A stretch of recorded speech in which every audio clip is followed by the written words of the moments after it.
If you're anything like I am, you like small, quiet PCs. Let's take a look at the ASUS A21 PLUS MATX case, the key word here being plus. Whether you're curious about the A21's design or its features, stick around as we seek out what this $99 US case brings to the table. Or your table. Let's dive in, but before that, this video is brought to you by VIPSCDkey.com. Have you ever installed Windows 11 only to see the watermark of death? You don't need to fork out a couple of $100s for a key. You can grab one from today's video sponsor, from VIPSCDkey.com for a tenth of the price. You can use our code GEAR to get 30% off for this month only. How good is that? That takes that already cheap Windows 11 key and makes it even cheaper. It's easy as placing your order. Bingo bango. You've got your new key on your orders page. You chuck that key into the activation screen and you're good to go. No more watermark of death. Use code GEAR to get 30% off for this month only. Link in the description. On with the video. Back to you, Nick. Let's start off with panel removal. There are two captive thumb screws on the rear for the TG side panel. You want to loosen those panels and then you want to slide that back and then, don't drop it and lift it away from the case. Next up, the rear of the case, two more captive thumb screws. You want to loosen those and then you want to slide it back and then lift it somewhere that is not on the case. Lastly, the front panel, it's magnetic. There's a little cutout in the top. Jam your finger in there and tilt it forward and then lift it away from the case. There's two magnetic dust filters on the A21 PLUS. There's one on the top of the case and one on the bottom, and they're both identical dust filters. For power supply support in the A21, you're looking at 210 millimeters. Now, I would go as far as saying that if you removed this hard disk enclosure up the front here, you could probably go all the way to the front of the case. But as I always say with power supplies, guys, there's no way you're finding a power supply that's going to run the whole length of this case. Well, I shouldn't say that because someone will try and prove me wrong. Go on, prove me wrong, comment below. Challenge accepted. For hard disk and SSD support, we've got this single removable sled on the back of the motherboard tray. As well as that, there's the cage that I mentioned when I talked about the power supply. Now, for compatibility, you can do two 3.5-inch spinning rush drives down here. You can also do two 2.5-inch SSDs and then another 2.5-inch here, which means you've got 2.5 inches of goodness. Whoa. That's all you need. On the Plus version of the A21, we've got 4 pre-installed fans. These are all addressable RGB, but they're not PWM, they're DC powered. So these are 3-pin fan connectors, not the typical 4-pin you'd find on other cases. So we've got those 3 120s up the front and a single 120mm fan jammed in the back. That's right, ladles and gentle sandwiches, I can count to 4. Up the front for fan and radiator support, we can do 3 120mm fans or 2 140mm fans, up to a 360mm radiator, including a 280mm radiator as well. Up top has the same compatibility as the front. You can do 3 120mm fans, 2 140mm fans, a 360mm liquid cooler or radiator, or a 280mm liquid cooler or radiator. Very extensive liquid cooling support for an MATX case. Lastly, if we visit our mate up the back, 120mm fan support only. Or if for some reason you wanted to do a 120mm radiator, you could do that there too, weirdos. As for cable management, you can see that there's no cable grommets on here at all. It doesn't really need that type of stuff anymore, guys. If I'm being honest, they're more of a pain in the butt than anything. There's plenty of little raceways and tie-down points for cables along the back end of the motherboard tray. As well as that, this cable management bar that is basically a copy of an NZXT case can be removed with 2 screws as well. I'm not going to be doing that because I'll probably use a back connector motherboard in this build anyway, because I just like how quick I can build them and it gives me the same result realistically. As well as that, there's plenty of holes cut out for other parts of back connector motherboards for like EPS power. There's pass-throughs for regular motherboards if you're going to do that as well.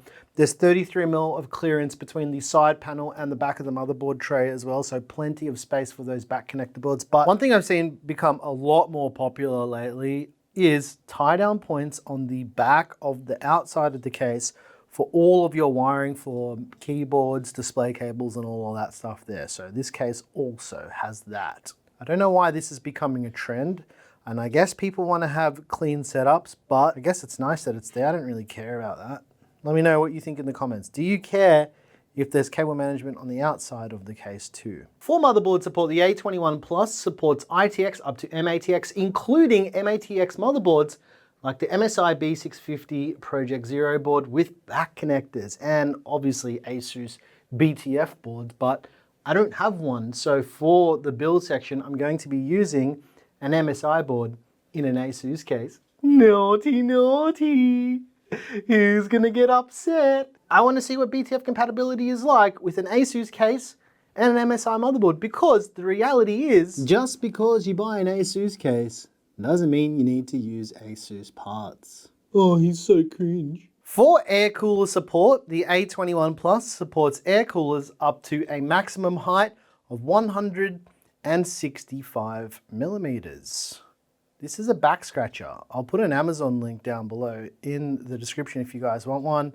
Shout out to Dave who sent this to me. He doesn't know how much I use this thing. I think he does. This thing is amazing. He sent it to me like 2 years ago and it's like the best thing ever. Shout out Dave. For graphics card support in the A21 PLUS, you've got a maximum supported length of 380 millimeters. If you're wondering, this is the 3DFX Voodoo 5 5500. This is a dual GPU card that easily fits in the A21 PLUS. Look at that, dual GPU as well. I mean, it doesn't help that it was made in the year 2000, but you know, it is what it is. For case wiring, we've got the front panel audio connector. There's a block for all your lights and all your switches to turn on your PC and to let you know that it's on. There's a USB Type A front panel connector. This is USB 3.2 Gen 1. There's also a fan cable. This is not a PWM fan cable. This is the one for all of the fans in the case because the fans are daisy chainable, and there's also a 3-pin 5-volt addressable RGB cable for all the lighting and the fans as well. On the top panel, we've got a reset button, we've got a microphone jack, we've got a headphone jack, we've got a power button, as well as 2 USB Type A ports. As mentioned, they are USB 3.2 Gen 1 ports. That's everything I think you need to know about the ASUS A21 PLUS. You know what time it is. Let's do a build, test the thermals, and figure out if it's worth whatever price I said it was worth at the start of the video. Yeah, let's do a build thing, and maybe I'll eat some chips. Now, the variety of chips we've got today on the channel is an S3 Verge DX, one I desoldered from its original home of 28 years. It's 100% working, still works, but I want to know what it tastes like. Does it taste like a chip? No. Tastes like 28 years of 3D deceleration. Why are you like this? And why are you talking into a bear's claw?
All right, let's take a look at the thermals. What you're seeing on your screen with the ASUS A21 PLUS is the thermals are okay. They're not too bad. Remember, we're using a 7800X3D with an air cooler. Typically, the CPU just doesn't get very hot whatsoever. If anything, this is on the much hotter end for this CPU, but the thermals are fine here. Yeah, even the 4090 Founders thermals are not too bad at all.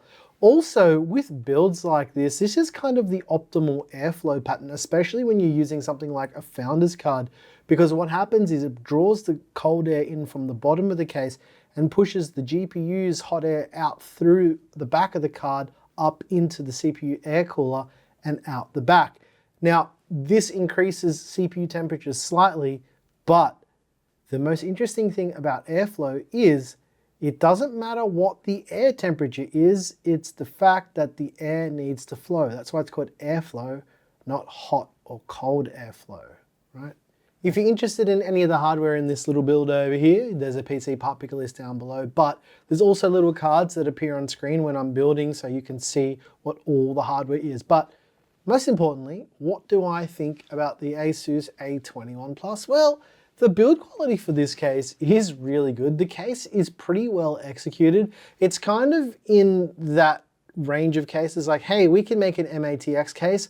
Let's just do everything that's been done before with a couple little extra things like 360mm liquid cooler support up the top and having the same cooler compatibility at the front as well. What's interesting is this case isn't much bigger than any other MATX case on the market, so it just kind of shows you that if a case manufacturer wants to do something, they probably can without having any limitations. So I think that this case isn't too bad. It's a nice little MATX case. As for cable management, when we were taking a look at the case, I mentioned that it had 33mm clearance. That made it very, very easy to use this back connector motherboard with little to no issues. The cable management, as you see here, it's fine. There's nothing wrong with it. I also think that if you decide to get this case for yourself and you do a back connector motherboard, you're not going to have any problems whatsoever with getting that back panel on. This thing was stupidly easy to build. I mean, when I do air-cooled builds with back connector motherboards, it is cheating a little because there's less to do. The cable management is a lot easier, but this is the reality of the timeline that we're living in right now, guys. We're seeing back connector motherboards. Back connector air-cooled builds are going to be very, very popular. So I'm gonna just do a couple more of them because I'm very interested to see how it all pans out with back connector builds in this way. Although this case is good, I do have a few little nitpicks. First of all, why aren't the fans PWM? It just doesn't make sense. It costs them almost nothing extra to do this kind of thing. As well as that, there should at least be an integrated RGB controller of some sort. I get that they're trying to save money, but when you've got a case that's $99 US and it doesn't have a controller, where did the rest of the money go? Pricing for cases from people like ASUS is always a bit of a sore spot because, if anything, they're bigger companies than most of these other case manufacturers, so why can't they pass the savings on to the consumer, right? This is not an ROG case. They're not trying to make it like top tier, most expensive case ever. Just make it a little bit cheaper. I mean, Antec and Montec both make cases with similar specs and are much cheaper. Although, if I'm being honest, $69 US for the version without the fans is pretty good value. I would recommend that over the one with the fans because, yeah, it looks like you can't even buy the Plus in America anyway.